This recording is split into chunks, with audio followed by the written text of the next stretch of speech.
D K Shivakumar ಮುಖ್ಯಮಂತ್ರಿ ಆದ್ರೂ ಸರಿಯೇ ಇಲ್ಲ, ರಾಹುಲ್ ಗಾಂಧಿ ಬಂದಿಲ್ಲ ಕರ್ನಾಟಕದಲ್ಲಿ ಮುಖ್ಯಮಂತ್ರಿ ಆದರೂ ಸರಿ. ಅವರೇನು ಪಾಪಗಳು ಮಾಡಿದ್ದಾರೆ, ಪಾಪದ ಕಡೆ ತುಂಬೋಗಿದೆ ಕರ್ನಾಟಕ ರಾಜ್ಯದಲ್ಲಿ.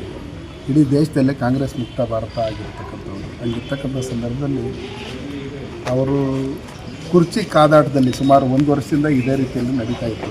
ಕೃಷ್ಣಾರೆಡ್ಡಿಯನ್ನು ಹೇಳಿದಂಗೆ ಮುಂದಿನ ದಿನದಲ್ಲೂ ಇವ್ರನ್ನ ಹೆಂಗೆ ಇಳಿಸೋದು ಅನ್ನೋ ಲೆಕ್ಕಾಚಾರದಲ್ಲಿ ಅದನ್ನು ಶುರು ಆಗುತ್ತೆ. ಈಗಾಗಲೇ ಒಂದು ಬಣ ಬೇರೆ ಬೇರೆ ಕಡೆ ಪ್ರೈವೇಟ್ ಹೋಟ್ಲುಗಳಲ್ಲಿ ಅಲ್ಲಿ ಇನ್ನೆಲ್ಲ ಮೀಟಿಂಗ್ಲೆಲ್ಲ ಶುರು ಮಾಡಿದ್ದಾರೆ.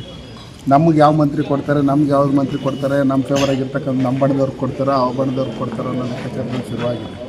ಹಂಗಿರ್ತಕ್ಕಂಥ ಸಂದರ್ಭದಲ್ಲಿ ಅವ್ರು ಏನೇ ಬಂದ್ರೂ ಯಾರಿಗೆ ಸುಮಾರು ಒಂದು 10 ಜನ ಕೋಟಿಗಳು ಹೊಲ್ಸ್ಕೊಂಡಿದ್ರು ಮುಖ್ಯಮಂತ್ರಿ ಆಗಬೇಕು ಅಂತೇಳಿ. ಈಗಲೂ ಅದು ಆಗೋವರೆಗೂ ಗ್ಯಾರಂಟಿ ಇಲ್ಲ.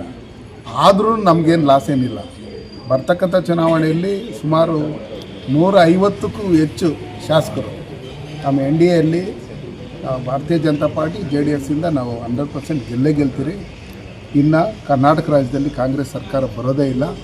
ಅವ್ರು ಏನೇನು ಭ್ರಷ್ಟಾಚಾರ ಮಾಡಿದ್ದಾರೆ ಅಂತೇಳಿ ಇಡೀ ರಾಜ್ಯದ ಜನತೆಗೆ ಗೊತ್ತಿರೋದ್ರಿಂದ ಇವತ್ತು ಪ್ರತಿಯೊಂದು ಇದರಲ್ಲೂ ಇವರು ಏನು ಬಡವರಿಗೆ ಅಕ್ಕಿ ಕೊಡ್ತೀರಿ ಅಂತೇಳಿ ಸನ್ಮಾನ್ಯ ನರೇಂದ್ರ ಮೋದಿಜಿಯವ್ರು ಕೊಡ್ತಾ ಇರ್ತಕ್ಕಂಥ 5 kg ಅಕ್ಕಿ ಬಿಟ್ಟರೆ ಬೇರೆ ಇನ್ನೇನು ಕೊಡ್ತಾಯಿಲ್ಲ. ಕೇಳಿದಾಗ ಸಚಿವರು ಆರ್ಕೆ ಉತ್ತರ ಕೊಡೋಂಥದ್ದು, ಪತ್ರಕರ್ತರ ಮೇಲೆ ಧಮಕಿ ಹಾಕೋಂಥದ್ದು, ಬೇರೆ ಬೇರೆ ರೀತಿಯಲ್ಲಿ ಮಾತಾಡೋದು ಇದೆಲ್ಲ ನಡೀತಾ ಇದೆ. ಇದನ್ನೆಲ್ಲ ನೋಡಿದಾಗ ಒಂದೊಂದು ತಾಲೂಕಿನಲ್ಲಿ ಒಂದೊಂದು ವಿಧಾನಸಭಾ ಕ್ಷೇತ್ರದಲ್ಲಿ ಕನಿಷ್ಠ ಪಕ್ಷ ಅಂದ್ರೂ 15,000 ಪಡಿತರ ಚೀಟಿಗಳನ್ನು ಇವರು ರದ್ದು ಮಾಡಿದ್ದಾರೆ. ಗೊತ್ತಾಗುತ್ತೆ ಜನಕ್ಕೆ. ಗ್ಯಾರಂಟಿ ಅನ್ನೋ ಲೆಕ್ಕಾಚಾರದಲ್ಲಿ ಓಟ್ ಹಾಕಿರ್ತಕ್ಕಂಥ ಜನಕ್ಕೆ ಯಾವಾಗ ಈ ಪಡಿತರ ಚೀಟಿಗಳನ್ನು ಕ್ಯಾನ್ಸಲ್ ಮಾಡಿರ್ತಕ್ಕಂಥದ್ದು ಇದೆ. ಇವತ್ತು ಅಕ್ಕಿ ಇನ್ನೊಂದು ಮತ್ತೊಂದು ಕೊಡದೇ ಇರ್ತಕ್ಕಂಥವ್ರು ಸನ್ಮಾನ್ಯ ನರೇಂದ್ರ ಮೋದಿಜಿಯವರು ಕೊಟ್ಟಿರ್ತಕ್ಕಂಥ ಅಕ್ಕಿನೇ ಇವಾಗ ಕೊಡ್ತಾ ಇರ್ತಕ್ಕಂಥ.